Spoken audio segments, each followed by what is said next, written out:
What's up, guys? So I'm just trying to catch up on everything today. I'm gonna try to pump out as many videos. I just uploaded two. I have a video about from a week ago while I was in Vegas that I'm gonna put up. I have a lot of videos to put up today. So just be on the lookout. I'm gonna just keep pumping out videos on the last few weeks of action and everything that's coming up soon. But let's talk about this fight now. It was a great fight. Loma against Linares was a great fight. I expected it to be if you saw my prediction video. Um, I wasn't expecting Loma to win by knockout, though. I thought Loma was going to win, but I thought Linares was going to be able to pull it off and finish the fight, okay? It came close. It came close, and I was very shocked when he got knocked down and didn't get back up, okay? He did get up, but you can tell he didn't have in his body language, he didn't really want to continue. His head was down. I don't think he really wanted to get up, and then when he got up, the ref was asking him if he wanted to continue. He didn't seem like he wanted to continue. I think he could have continued, but I noticed in the 10th round, very early in that round, I haven't watched the fight again, but I remember it well. I remember that round, and I remember Linares started quick in that round. Like I think in the first minute or so, he was controlling the round, and then I think he gassed himself out, and at that point, Lomachenko took over. He landed some combinations, and landed that body shot. And I just don't think Linares just wanted to continue. I think he was hurt, but when I seen him get up and the ref call off the fight, I noticed that he walked straight to his corner. He probably was okay enough to fight, but he probably didn't have enough in him to continue. I wish he continued. I wish he finished out the fight. But I think if the fight continued from that point on, like Lomachenko was really, really on and he was hot at that moment, I think Lomachenko would have probably stopped him anyway. You know what I'm saying? But the way I scored it, uh, I remember giving Linares 4 rounds. Okay, I think it might have been the first, the fourth, the seventh round where he knocked him down, and the following round after that. I think those were the rounds that I gave to Linares. I think the first round was kind of like a swing round, but I thought Linares started off a little better. I think after that, I gave Loma a couple rounds, and then I gave Linares the fourth. And then obviously the round that he knocked him down, and which Loma was winning. Loma was winning that round, and after that, that following round, it took Loma to, he took off that round. Like, and I was a little worried at that point because I didn't know if Loma was kind of, shaken up by that punch. It was a big punch, and that's a punch that could have actually knocked him out. But he did get back up quickly, and he continued, but he took the next round off. This is what I liked about Linares, and this was the first thing. This is one of the things that I noticed really early in the fight. This is the first fighter that I've seen to do this well against Lomachenko. Okay, it wasn't the combinations, it wasn't a body or anything, body punches or anything. The first thing that I noticed about Linares is that he was the only one that was able to follow Lomachenko when he stepped around him. Okay, most opponents, especially I think Nicholas Walters might have been the worst. Whenever Lomachenko stepped around him or stepped to the side of him, they were kind of get unbalanced. They didn't have the feet to keep up with Lomachenko. Lomachenko will go to the side and step around him and throw combinations as he's stepping around him. So where, you know, most of these boxers were not in position to attack or cover themselves. You don't know where the punches are coming from when a guy is on this side of you, or that side of you. So Linares was the only one that had good enough feet to keep up with Loma as he was stepping around him. His pivot game was on point, and I think that was the best thing about Linares. He would cover up, and he would pivot towards the direction that Lomachenko was moving, and it would throw Lomachenko off at times, and Lomachenko would sometimes step back just to protect himself, because now this guy is following you and you're dead center in front of him again. Linares could counter or hit you with something, and Lomachenko, being the defensive fighter that he is, kind of would back away. He just couldn't get off on Linares. Now, there was points where he did overwhelm Linares, especially in that last round that he stopped him in. But for the most part, Linares did a much better job than everybody. And going into this fight, I think most of us expected that. I think that's a key thing when we're discussing Mikey Garcia, because that's the fight that everybody wants to see. We have to keep that in mind. I know Mikey Garcia is expecting to fight Easter Jr., which we all expected to. Like, I've talked about these fights. I don't think Easter Jr. can beat Mikey Garcia, okay? I actually think that Lipinets was a tougher opponent for Mikey than what Easter is going to be. That's not a knock on Easter. It's just his boxing ability and his size is just not going to be enough for Mikey, all right? Mikey beating Lipinets and beating Adrian Broner, I think those were tougher fights for Mikey Garcia, in my opinion. But anyway, get back to what I was saying. That's one thing that we're going to have to look at with Mikey. Like, I haven't had the time, but I want to go back and look at Mikey and see how he is with his feet. I think that's a key thing, because Mikey's not as fast as Lipinets, and I'm not sure if Mikey can move on his feet. Mikey's good on his feet. I'm just not sure if Mikey's going to be able to do that with Lomachenko. But I already think Lomachenko's going to beat Mikey, okay? But I think Linares, what happened in this fight is that Linares realized very early that he can't go back and forth with Lomachenko. Lomachenko, the younger guy, the volume is higher with him. I think Linares was getting overwhelmed early and realized that he needed to load up. That right hand that he knocked Lomachenko down with, he landed it earlier in the fight. I can't remember which round it was. I should have probably watched it again. But there was a shot landed earlier, right hand landed earlier, that kind of put Lomachenko off balance a little bit. But then it wasn't as hard. But at that point, I realized what Linares was trying to do. I knew Linares is not going to go back and forth. He doesn't have the volume. He doesn't throw at the volume like a Lomachenko. So at this point, he was just trying to time Loma, and he would throw combinations here and there just to keep himself in the game. But he couldn't go back and forth. And Linares got tired at that point, and that 10th round, and it is what it is. It was a great performance. It was definitely Lomachenko's best fight. And I'm not one of those fans that are like, oh, he got knocked down. He got exposed. No, I'm not. I don't care about shit like that. I like when a fighter is tested, because when they're tested, we're going to see now how he's going to react to it. And I said this before in my prediction. I said, this is the first fight that Lomachenko, I didn't think he was going to lose, but he was going to actually be tested. Okay, he's fighting a bigger guy who's technically much better than everybody else he's fought outside of ringing now. But the problem with Rigo is that he was way too small, too old, and the styles didn't match up. I think Linares was a better stylistic fit.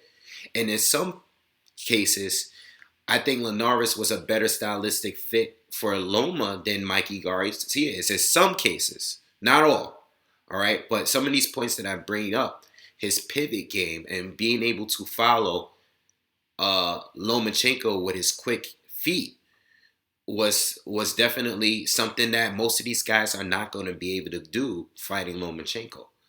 Okay, so I love the fight and everything that is done and shown us. Just like with Anthony Joshua last year, he got knocked down by Chris Klitschko and was able to come back later in that fight and knock Klitschko out. I like that. I don't feel like a fighter has to fight a perfect fight. You know, I like that more than Mayweather against Maidana rematch, where Mayweather in the first fight, he fought. He actually stood in the pocket and fought Maidana's fight and beat him. All right, even though it was extremely close. I remember, you guys remember, I thought Maidana, the first viewing, I thought Maidana won the fight. The second time I saw it, I gave Mayweather an extra round, But in that second fight, Mayweather fought a super safe fight, and it ended up being a shitty fight. I like fights like this. Like, you know what? I'm going to go for the knockout, and I'm going to risk it all and trying to get this knockout. And Lomachenko did that. And he could have been in some real bad trouble if Linares, that was a punch that could have knocked out a lot of other fighters. All right? So I'm very impressed with Lomachenko. It doesn't change my status on him. Now, speaking on status, whenever Lomachenko fights, whenever Terrence Crawford fights now, it's been like this for the last year or two. We're speaking pound for pound. When Ward was still fighting, it was the same thing. Kovalev. Now you have Errol Spence now that's in the debate now. He's in the mix. Triple G has always been in the mix. Whenever these fights happen now, the pound for pound talk will always be discussed. The reason why I still have Terrence Crawford over Lomachenko is because I think Terrence Crawford is the only fighter that can actually beat Lomachenko.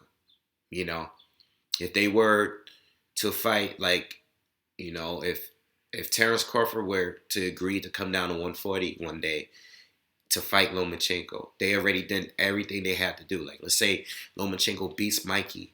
He already beat Linares. Let's say he beats Mikey. And, let's just say Terrence Crawford beats Jeff Warren. Let's just say he beats, who else is up there? Errol Spence. Let's just say that were to happen. And, at this point, these two are still, like, ruling the sport. And these guys is like, you know what? I'll come down to 140. You move up to 140. I'll fight you. I would still pick Terrence Crawford over. And that's the only reason why I'm going to still rate him. That's just my opinion. I just think Terrence Crawford got the skills to neutralize him. He's the only one. As I said before, as far as boxing skills, I think Lomachenko beats anyone 140 down currently. I'm even saying 140. I think so. When we pass 140, is a different discussion. You got Errol Spence up there. You got Terrence Crawford up there. I don't know.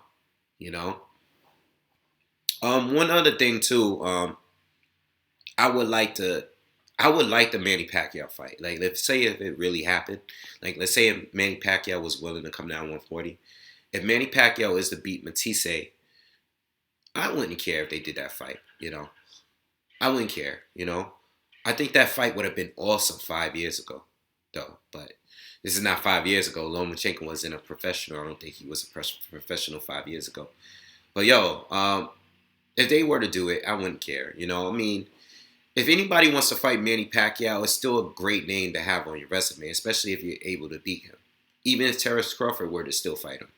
That's if he beats Matisse, which I think he will. I'm going to do a video on that too. But yeah, I think, whatever way you're going to rank them, I still would say that Terrence Crawford is better. That's just my personal opinion. But I think Lomachenko's the number 2 most talented in the world. I think those two are the most talented, Terrence Crawford and Lomachenko. And I've been saying that for a couple of years now. But there are people that could possibly beat them. Mikey Garcia could possibly beat Lomachenko. I think Errol Spence has a good chance of beating Terrence Crawford.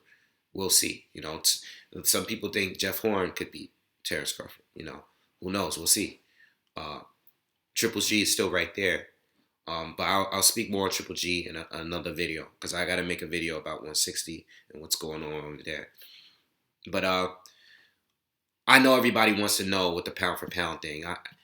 I'm not going to make a pound for pound prediction every single time these guys fight. No, this is my number one, and this is not number two. Like, those are the two most talented fighters in the sport. Just in case you guys know. Could it change? Yeah, it could. You know, Terrence Crawford could lose his very next fight. If he loses that very next fight, I'm not going to have him up there. Not that high, you know. But this was Lomachenko's best performance by far, you know. And Linares, you know, it is what it is. You know, I mean, Linares had a good run. And he's very respected, you know, and he's still a top fighter. And you know what? In the future, if Mikey is to fight Loma, and if he doesn't beat Loma, I still want to see Mikey fight Linares or Easter fight Linares. These are fights that still can happen, you know. So, excuse me, I'm a little congested, but I still want to see these fights, all right? So anyway, that's my thoughts on the fight. I guess at this point, Tank Davis. Yo, that fight should happen. You know, I know Floyd and Tank is having a little beef and everything. Tank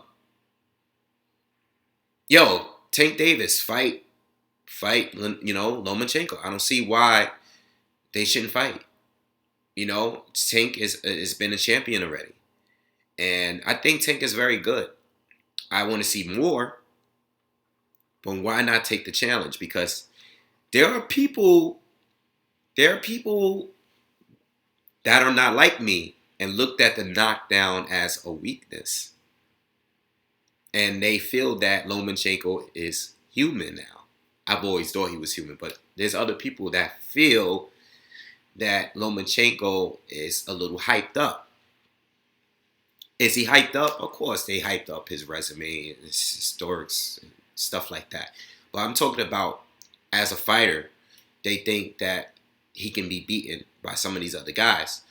Well, they think that Tank Davis has a shot at beating him because we haven't seen Tank Davis get knocked down or we haven't really seen him really vulnerable like that. So these guys are both free. I don't see why we can't get the fight right now. You know, I would love to see that fight. I think Lomachenko's better, but Tank is dangerous too. He's very good, has power, and you know, I think Tank would beat everybody else that's on that list that Lomachenko on resume. You know, I don't know if Tank would beat Linares, but I think Tank is at least in the conversation enough to make that fight happen. He's up there. He's up there. You know, if you take Tank and put him against all the people that Lomachenko face, you can make the argument that Tank would win all those fights. You can at least make that argument he would win. So, in my opinion, the fight could happen. It should happen. I don't know why. I don't care about Floyd Mayweather and Tank's relationship. You know, my thoughts on that is that, listen, if Loma is really serious, not Loma, if Tank is really serious about what he's been putting out there to the media, I hope these guys actually spoke on this before it got put out there. Because I don't like the fact that, like, this man is giving you opportunities and you're making it seem like he's giving you these opportunities to make you fail. You know, that sounds like he come off as a little bit ungrateful to me. But I don't know what's going on behind the scenes. But he's not saying anything more. He's just saying that this guy is trying to make me lose. That championship fight was made for me to lose. I don't see how that's possible because you won a fight and it was a winnable fight. So I don't know what you mean by that. You know, I don't know if there's somebody else in his head. A lot of people say Adrian Broner. I don't really know. I don't really know the deal. But my thing is, when you had a relationship with somebody, like a personal relationship, like you should address those issues with him. Not just the media, unless you already have addressed these issues with him. If you didn't and you just putting it out there, it's not a good look for your career, you know? It's not a good look. But I want to see the fight. All right? Peace.